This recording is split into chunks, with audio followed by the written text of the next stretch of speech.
Bonjour à tous, aujourd'hui je vais vous raconter une histoire avec des pièces.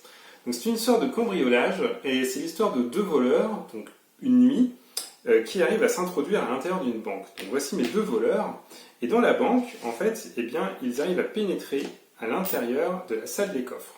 Et dans la salle des coffres, il y a des pièces d'or. Il y a 6 pièces d'or, 1, 2, 3, 4, 5, 6. Donc nos deux voleurs que voici eh bien, décident de se séparer le butin. Donc ils prennent les pièces comme ça, une à une, sauf qu'au bout d'un moment, pas de chance, eh bien, ils entendent une sirène de police. Et donc là, ils se disent, oh là là, sirène de police, attention, on va se faire prendre, on n'a pas envie d'aller en prison, vite, hop, on remet tout en place comme c'était avant, ni vu ni connu. Et donc, effectivement, ils ont remis leurs 6 pièces comme ceci, et puis, ils attendent un petit peu et ils se rendent compte que finalement, c'était une fausse alerte, que la voiture de police est passée, que c'était pas pour eux. Ils sont un petit peu plus en sécurité, ils se disent, bon, c'est bon, on peut recommencer à nouveau à se séparer les pièces d'or. Sauf que là, arrivé en fin de partage, pas de chance, ils entendent la porte de la banque qui s'ouvre. Donc là, vite, ils prennent la dernière pièce et ils prennent leurs jambes à leur cou et ils partent chacun de leur côté. Et donc, une fois arrivés chez eux, à l'abri, le premier voleur regarde à l'intérieur de sa poche et dans sa poche, le contenu, c'est seulement 2 pièces. Alors lui, il se dit, effectivement, j'ai réussi à voler la banque, mais il y a quelqu'un qui m'a en volé encore plus. Et effectivement, parce que le deuxième voleur, lui, était bien plus expérimenté et bien plus malin, et dans sa poche, il y avait bien plus de pièces. Il avait 6 pièces. Voilà, et moi je vais vous expliquer comment il a fait ce deuxième voleur. Alors, je vais maintenant vous expliquer comment faire pour réaliser ce tour de magie, et tout d'abord on va regarder le matériel dont vous avez besoin. Donc le matériel est très simple, vous avez besoin de 8 pièces. Donc pas besoin de prendre des pièces d'or, moi j'ai pris des pièces de 5 centimes, et en fait ça marche très bien comme ça, je vous rassure. Et vous allez avoir finalement 6 pièces qui vont servir pour le butin et vous avez 2 pièces qui vont servir pour les voleurs et vous vous rendez compte qu'il n'y a pas de pièces supplémentaires cachées comme on pourrait peut-être le croire. Donc ce n'est pas là que le secret se trouve et je vais vous expliquer maintenant quel est le trucage. Alors vous allez voir, pour réaliser ce tour, en fait c'est relativement simple et ce qui est bien dans ce tour c'est qu'il n'y a pas de manipulation avec les pièces. Voilà, c'est un tour qui se base juste sur la logique. Donc vous allez pouvoir réaliser ce tour assez facilement. Je pense que ce tour est faisable à partir de 6 ans. Et vous allez voir, en fait, l'astuce, c'est tout simplement comment vous allez ramasser les pièces une par une et surtout quelle main vous allez utiliser. Parfois vous allez utiliser votre main droite, parfois vous allez utiliser votre main gauche. Et finalement, vous allez voir, c'est assez mathématique, c'est logique. Et à la fin, vous aurez plus de pièces d'un côté que de l'autre. Alors, on va reprendre en détail le déroulé de ce tour. Donc pour commencer le tour, vous allez disposer les pièces sur la table. Vous allez mettre 2 pièces près de vous pour les voleurs, et vous allez mettre les pièces un peu plus près du spectateur pour le butin. Et vous allez compter le nombre de pièces d'or, vous montrer qu'il y a 6 pièces d'or. Donc vous expliquez votre petite histoire, que les voleurs vont cambrioler la banque, et vous commencez par prendre du coup un voleur dans chaque main. Et à partir de ce moment, il faudra garder les mains fermées, donc ça c'est très important tout le long du tour, puisque le spectateur ne doit pas voir combien de pièces vous avez dans chaque main, et ne doit pas voir qu'il y a une main dans laquelle vous aurez plus de pièces. Donc vous avez vu qu'il y a des moments où on va poser des pièces, et il y a des moments où on va les reprendre. Donc l'astuce, c'est qu'à chaque fois que vous allez prendre des pièces, il faudra toujours commencer par prendre avec la main droite. Et cette main droite, en fait, ce sera toujours la main dans laquelle vous aurez le plus de pièces. Et quand vous allez reposer des pièces, il faudra toujours commencer à reposer les pièces avec la main gauche. Et c'est la main dans laquelle vous aurez toujours le moins de pièces. Donc là, en fait, on va faire un premier partage. Donc les voleurs vont se partager les pièces une première fois. Donc là, on prend les pièces, donc on commence par la main droite. Voilà, et on alterne.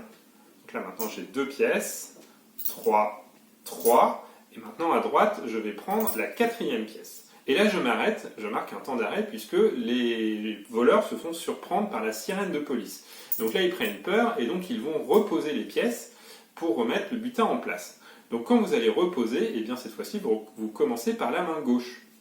Et là, vous allez alterner jusqu'à ce qu'il y ait 6 pièces sur la table. Et donc là, si vous avez bien réussi, vous n'avez plus de pièces à gauche, et vous avez 2 pièces à droite. Donc là, on va recommencer un nouveau partage, sauf que les conditions, en fait, sont les mêmes pour le spectateur, puisqu'il y a toujours 6 pièces au milieu de la table, mais pour vous, elles ont changé, puisque maintenant, vous n'avez plus une pièce dans chaque main, vous avez plus de pièces ici, et vous avez 2 pièces ici. Voilà, donc là, on va recommencer ce nouveau partage. La sirène de police, finalement, était une fausse alerte, donc je recommence à prendre des pièces. Donc je recommence avec la main droite. Droite, gauche, droite, gauche, droite. Et là, il reste une dernière pièce, et je marque un nouveau temps d'arrêt, puisque cette fois-ci, c'est la porte de la banque qui s'est ouverte. Donc là, eh bien, nos voleurs prennent peur, et ils se dépêchent de prendre la dernière pièce. Donc là, vous allez prendre votre main droite pour prendre la dernière pièce, donc la main droite à nouveau. Ce qui fait que maintenant, vous vous retrouvez avec 2 pièces à gauche et 6 pièces à droite.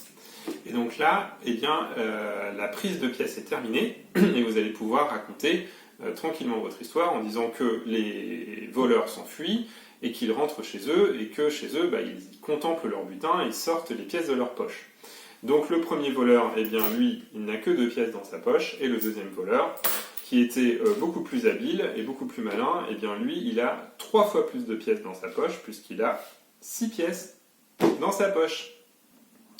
Voilà, j'espère que ce tour vous a plu. Pour finir, juste un petit conseil, ne faites ce tour qu'une seule fois. En fait, c'est un tour qui a un effet visuel assez fort, et donc à la fin, quand on dévoile le nombre de pièces, le spectateur est vraiment surpris de voir qu'il y a beaucoup plus de pièces à droite qu'à gauche. Et si vous faites ce tour une deuxième fois, eh bien, le spectateur va être plus vigilant à la façon dont vous prenez vos pièces, et il risque plus de percer vos secrets.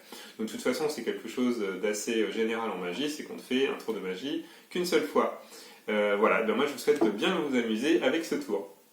Alors ne partez pas tout de suite, j'ai un petit bonus à vous proposer cette semaine avec un petit tour que vous pouvez faire très facilement. Donc pour ce tour, en fait, j'utilise une boîte d'allumettes comme ceci, qui est vide, comme je peux le montrer à la caméra. Si je secoue en fait ma boîte, il n'y a rien à l'intérieur. Et pourtant, si je ferme ma boîte et que je l'ouvre à nouveau, eh bien, il y a une pièce qui est apparue à l'intérieur. Voilà, comment faire ce petit tour? Eh bien, c'est un petit tour facile à réaliser que vous pouvez faire à partir de 6 ans, voire même avant. Pour ça, vous avez besoin d'une boîte d'allumettes vide et vous avez besoin d'une pièce de monnaie.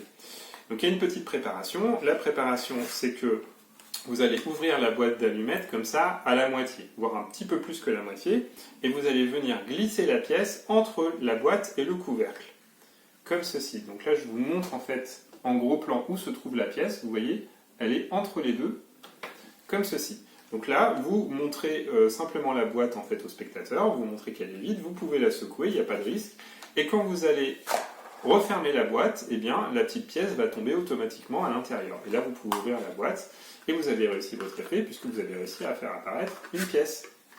Et voilà, donc je vous souhaite de bonnes fêtes de fin d'année, et puis j'espère vous retrouver très rapidement en début d'année pour les cours de magie. À bientôt!